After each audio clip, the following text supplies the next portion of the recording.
Welcome to AK Recap. Today I'm going to explain the movie called Blitz, released in the year 2011. The film begins with Tom sleeping on his couch. When he awakens, he goes to his room window and sees a thief try to steal someone's SUV. Tom immediately confronts them. He tells them to leave, but they do not listen, and a fight ensues. He severely beats the thieves and threatens to kill them if he ever sees them again. Tom escapes, but the next day, news spreads that he brutally beat up some innocent youths. Following this accident, the media is now focusing on him and his entire department. The department is concerned about Tom, so they refer him to a counselor for assistance. However, Tom is disrespectful to even the counselor, and he begins to smoke in front of him. When the man tries to stop him, he threatens the counselor and returns to the police station. Then we meet Elizabeth, a constable who comes for seeing Tom and explains him that she has been working undercover for a long time. She was on a mission against drug traffickers, therefore she had to take cocaine secretly in order to prove to the sellers that she was one of them. Elizabeth says him that she also started doing drugs and was sent to rehab when she returned. When she returned from recovery, she retook the test, but failed the sergeant test, which is why she was relegated to constable. Tom tries to console her, but she seems to be depressed. Tom then visits Bruce Roberts, a chief inspector who works alongside Tom. His wife has recently died, and while they are on their way to meet her body, Bruce becomes enraged, and Tom takes him to a bar. Tom tries to cheer up Bruce while they drink, and he is partly effective. In the next scene, we see a female police officer coming along the street when a man in a hood follows her and shoots her. When Tom arrives at the crime scene, everyone asks him about Bruce, but he tells them that he is still mourning the death of his loving wife, and he will not be working for a while. However, because the murder of a police officer cannot be ignored, they appoint a temporary inspector to fill in for Bruce.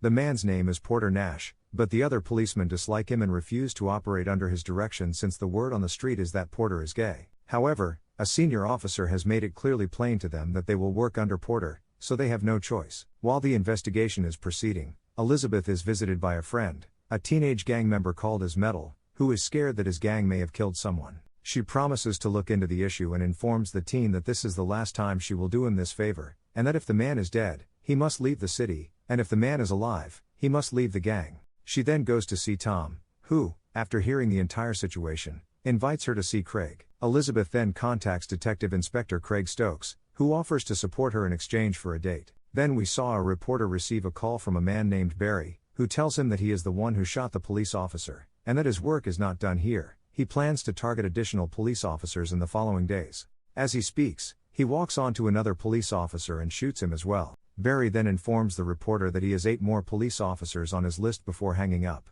Porter comes to see Tom and asks him if he is the man people say he is. As they discuss, Tom realizes Porter knows a lot about him. When they learn that another police officer has been killed, they begin to arrest all of the city's criminals. They contact all of their spies and order them to be more active than before. Tom visits one of his city informants, Radner, who directs Tom and Porter to a man named Barry Weiss, who recently boasted of setting a police dog on fire for practice. Following that, Tom and Porter pay a visit to Barry's flat. When Barry opens the door, he finds the police officer in front of him. He is confused at first, but being a very cunning killer, he shows his cool. They can't discover any evidence against him right away. Tom remembers Barry as the man he beat up in a fight a year earlier at a billiard hall, and starts to mock Barry before leaving with Porter. Barry, on the other hand, quickly takes some of his belongings and walks off to hide them somewhere. However, Tom's spy follows him and learns where Barry hides his belongings. Radner decides to make his own research and finally uncovers the seemingly abandoned car where Barry stores the trophies of his kills, revealing Weiss's identity. Throughout this, we watch Bruce walk to a store to buy some whiskey, and when it dawns on him that he is killing his life, he decides to return to work. He reports to the police station and goes back to work. As he walks out, we notice Barry following him. It turns out that Barry's next target is Bruce. Barry follows Bruce home. When he arrives home, Barry knocks on his door, and as Bruce opens it, Barry attacks him. Bruce is a cop, thus he does not back down from a fight. He takes a hammer and, as he prepares to strike Barry with it, Barry steals the weapon from him and strikes him numerous times with the hammer. After killing him, he begins to watch TV in Bruce's home. He leaves his house after taking his outfit. Barry contacts the newsman once more and informs him that he has killed Bruce, the third police officer. He continues by asking the reporter to call him Blitz and states that he wants his name to be in the press the next day. Tom is shocked to know that Bruce has been dead because he was a close friend. On the other hand, we find Barry stuffing his belongings into the boot of a car. Tom's informant, on the other hand, has been following him and tracking all of his movements. When he gets to the car, he notices Barry's belongings. After that, the informant calls the same reporter and claims to know who the murderer is. Then, he makes an offer to the reporter, demanding $50,000 in exchange for information on the whereabouts of all the evidence implicating him as the murderer. The reporter agrees and asks where he needs to go. He is given the parking lot's address by the informant. The reporter arrives there straight quickly, and the informant shows him the items in the car. Although the reporter doesn't trust everything, he does think that this is Bruce's uniform. But the reporter acceded to give him the cash. Meanwhile, Barry has been monitoring everything and notices that this drunken head has brought a reporter with him. As they go, Barry gets everything out of there. Now we see Elizabeth. She asks Craig if the other man is dead. Craig replies that the other man is alive and only suffered an injury. She is then informed by him that the man has not even revealed his name. Elizabeth then asks Craig what she can do for him in return, and when he says he only wants a drink tomorrow night, she agrees. On the other side, the reporter brings the informant to a bar and gives him all of the money there. He then claims he needs to use the restroom. The reporter wants him to tell him the name of the killer, but he says he'll tell him when he gets out of the bathroom. When he walks to the bathroom, we notice that Barry, who has been following them, is also there. When the old man sees the killer, he begins to shiver. He begs for his life, claiming that because he has not yet given up his name, he does not deserve to die, but Barry doesn't understand the word mercy, so he kills the informant and flees with $50,000.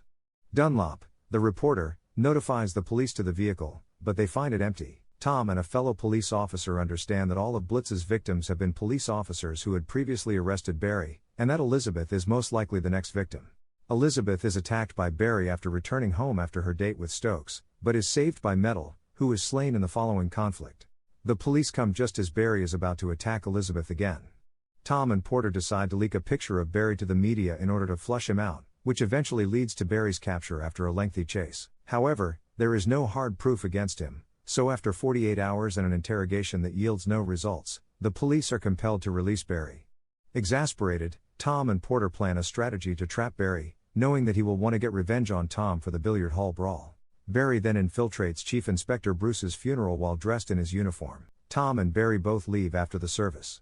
When Barry reaches the top of a parking garage, Tom reveals that Porter and he had switched places somewhere along the way. When Barry is taken aback by a hidden Tom, he is ruthlessly pummeled, outmatched, and stripped of his gun. Tom explains that they will never have enough evidence to legally condemn Barry and comes to the practical conclusion that since Barry is disguised as a police officer and Tom has Barry's gun, they can shoot him with it and it will appear as though Barry was one of Blitz's victims.